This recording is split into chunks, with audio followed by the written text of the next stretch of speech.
All right. Pete, thanks for joining me again. Thank you for having me.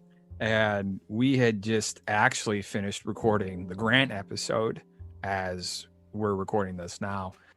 And I wanted to, since you're all the way on the far side of the world and us linking up sometimes is difficult because there's like a 14-hour time difference. So, and I barely understand time zones as it is. And I'm excited to kind of get your perspective on how Dead President Society started. Because when I tell people kind of the origin of this, right, is that, you know, there were times when 8 a.m. my time was midnight your time. Like, yeah, my buddy Pete in Korea would like drunk dial me on FaceTime and talk to me about William Howard Taft for like 20 minutes. Clarify that at least to give my side of the story, because it makes me sound really weird that I'm drunk dialing my friends back in America to talk about obscure presidents. But see what I tell people about that, I'm like, well, then this needs to be a podcast, because like that just, to me, that makes you sound delightful and nerdy and intelligent. Now, I would like to even clarify, I wouldn't even call it a drunk dial. It was just two friends calling each other, especially since I just moved here. And it's like, everyone's like, hey, you have time to chat? Like, yeah, I've been drinking, but okay. So, again, drunk dial makes it sound like I'm like sad at 2:00 in the morning. Like, I miss my publisher. I want to tell my publisher about something I learned on the internet. That's how I remembered it. I'm sorry if I got it wrong. No, you just called me up and we were talking, and I was like, hey, just heads up, I'm kind of drunk. And, I did what I did a lot when I was drinking, which is sort of like, here's fun facts. So I talked about, one of my favorite subjects, which is William Howard Taft. Because he's a misremembered kind of person. Yeah. Again, if this show becomes successful, and of course it will, we got to give credit to our boy Billy Taft. Yeah.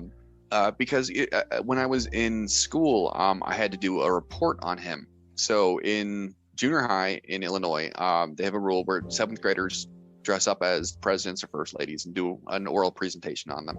Sure. And I remember each classroom could only have one of each president or first lady. So therefore, it wasn't like, 15 Teddy Roosevelts and 15 Jacqueline Kennedys. And I was just dorky little sad loser. And so, like, obviously the popular kids are shoving me aside to sign up first. Yeah. And so by the time I got to the list, all of the presidents that were cool had been taken. Yeah. And the only president I'd even heard of that was on the list was William Howard Taft. And all I knew about him was he was the fat guy who got stuck in a bathtub. Yeah. And I was like, well, if I can't be cool, I can be funny. Yeah. Which is, by the way, a reoccurring pattern in my life. So anyway, I did, my presentation on Taft. I learned a lot about him. I got a D on that project because I was kind of a dumb, lousy student. But it stuck with me. I got a D- my sophomore year in high school in German, right? Ach, der Liebe. Yeah, because I had to do a report and I had to come up with a fake resort, right? And so it was like a slideshow for a fake resort we had to come up with. So I came up with a vacation spot on the moon. There was a moon base, and it was called the Soyot Moon Base in honor of Soylent Green, which has the famous tagline, Soylent Green is people. And the tagline for the resort was, you'll love it so much, you'll never want to leave. I love it. I would have given you an A+. Well, was your German bad? Oh, it's terrible. And at the time, my overall grade was something like a 49, right? Like I was hardcore failing. And then I got like a 60 as overall in the class. And it wasn't a 12% grade sort of thing. I think what happened was that my teacher thought, oh, he's stupid, but he's really creative, right? Like I liked his report. And so I liked the kid. So we'll just barely squeak him by, because I walked up to her my junior year of high school and I said, hey, so how did I pass? Because I thought I was going to fail, but then I passed. And she laughed and walked away. And I'm like, that works. That seems very German too. Yeah. That's as close as you're going to get to compassion. It's like a laugh and then walk away. I mean, I've had worse experiences, but like you spent a long time in Germany, right? Well, a year and a half, but I did take German in school. That's a pretty long time. And I only took German in school because I flunked out of French. Sure. So if there's a reoccurring pattern in my life, it's failing and then feeling really bad about it and then creating podcasts about it. So there will be a how to speak French podcast coming up soon. I actually failed French in college.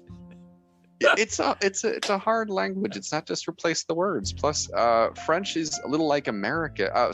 Like English. Wow, how nationalistic does that sound? I just described English as being American. Listen, you just said what we were all thinking. That's all. Well, the thing is, like America. Wow, I just did it again.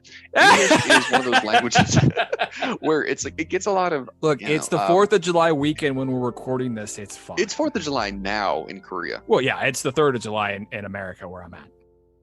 But English is a complicated language because it's not always pronounced the way it's spelled. Yeah, and that's true. But the same is true of French. I mean, every other letter in French is just dropped. The only thing I remember about French is that their word for potato translates into ground apple, like an apple in the ground, which kind of makes sense. But that's all I remember. I suppose. Yeah. But yeah, back to the whole origin of the show. Yes. So again, I just have this little nugget in my brain of William Howard Taft got the shaft. Yeah. Because if you listen to our episode, I bring up repeatedly, like, honestly, if you Google William Howard Taft, the top search is which president died in a bathtub. What? That is just how ill-informed people are of the only human being in history to have served as the head of 2 branches of government. Like, again, the guy has done so much. And not just for America, he was also instrumental in creating the Constitution for the Philippines. Yeah. He was a legal savant, and also he was the top aide to Theodore Roosevelt's time as president. He's a big deal. He deserves to be remembered more than as the fat guy stuck in a bathtub. And it's like, especially since I'm pretty sure in my my oral report where I got a D, I probably made a joke about bathtubs or something like that. Sure.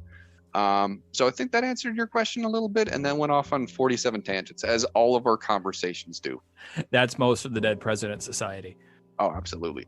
Sorry if I make you sound like a weird sort of like boozy historian stuck in Korea right now. I am a weird former boozy historian stuck in Korea right now. Thank you. Let's get the record straight. Pete, thanks for joining us today. Thank you for having me, as always. All right. How do I turn this off again? I forget.